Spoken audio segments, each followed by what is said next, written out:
বৃষ্টির অপেক্ষায় দিন গুনছে বঙ্গবাসী। দেশের কিছু স্থানে ইতিমধ্যে বর্ষা এসে গেলেও এখনও দাবদাহে পুড়ছে দক্ষিণবঙ্গের মানুষ। বঙ্গোপসাগরে থমকে রয়েছে দক্ষিণ পশ্চিম মৌসুমী বায়ু, ফলে বর্ষা এখনও দক্ষিণবঙ্গে প্রবেশ করেনি। তো এই গরম থেকে কবে মিলবে স্বস্তি, এ সম্পর্কে আবহাওয়া দপ্তর কি জানাচ্ছে, চলুন সম্পূর্ণ জেনে নেওয়া যাক। গরম কতদিন থাকবে? যে পরিস্থিতি তৈরি হচ্ছে অন্তত পশ্চিমের জেলা অর্থাৎ বাঁকুড়া, পুরুলিয়া, ঝাড়গ্রাম, মেদিনীপুর, এই জেলাগুলোয় তাপপ্রবাহ পরিস্থিতি তৈরি হয়ে গেছে। কতদিন থাকবে এই অবস্থা এবং বৃষ্টি আসার পরেও এই প্যাচপ্যাচে গরম থাকবে? সেক্ষেত্রে স্কুল শিক্ষা দপ্তরের এই সিদ্ধান্ত বা এই নির্দেশিকা অত্যন্ত তাৎপর্যপূর্ণ।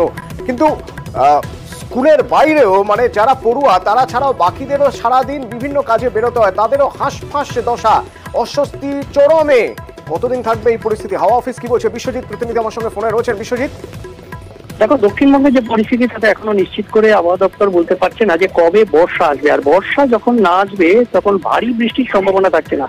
এই মুহূর্তে কিঞ্চিত বৃষ্টির সম্ভাবনা থাকছে, যেগুলো বজ্রবিদ্যুৎ সহ স্থানীয়ভাবে বজ্রগর্ভ মেঘ থেকে তৈরি হবে এবং এই বজ্রবিদ্যুৎ সহ বৃষ্টি সেটা স্থানীয়ভাবে লোকালাইজ হবে এবং সেখানে সামগ্রিকভাবে যে স্বস্তি, সেই স্বস্তি মিলবে না। কারণ আগামী শুক্রবার থেকে, অর্থাৎ আজকাল বিক্ষিপ্তভাবে বৃষ্টি এবং শুক্রবার থেকে বৃষ্টির পরিমাণ বাড়বে। বজ্রবিদ্যুৎ সহ যে বৃষ্টি দু এক জেলায় হচ্ছে সেটা হয়তো দক্ষিণবঙ্গের সব জেলাতেই হবে। শুক্রবার থেকে রবিবার পর্যন্ত বজ্রবিদ্যুৎ সহ বৃষ্টির পরিমাণ একটু বাড়তে পারে, তবে স্বস্তি মিলবে না। যেখানে যখন বৃষ্টি হবে সেখানে তখনই এই ধরনের স্বস্তি কিছুটা মিলবে। কোথাও ঝড় হবে, বৃষ্টি হবে, বজ্রপাতের আশঙ্কা থাকছে, কিন্তু বর্ষার যে বৃষ্টি, সেই বৃষ্টি যেটা উত্তরবঙ্গে এই মুহূর্তে হচ্ছে এবং আগামী 2-3 দিন আরো ভারী বর্ষণের সম্ভাবনা, ভারী বর্ষণের পূর্বাভাস দিয়েছে আলিপুর আবহাওয়া দপ্তর। যাতে সিকিম, ভুটান থেকে প্রচুর জল আসছে, তাতে নদীর জলস্তর বাড়বে, নিচু এলাকা প্লাবিত হবে। কিন্তু দক্ষিণবঙ্গে কবে এই মৌসুমী বায়ু ঢুকবে, অর্থাৎ ইসলামপুরে 31শে মে থেকে আটকে রয়েছে, সেই মৌসুমী বায়ু ঠিক কবে ঢুকবে দক্ষিণবঙ্গে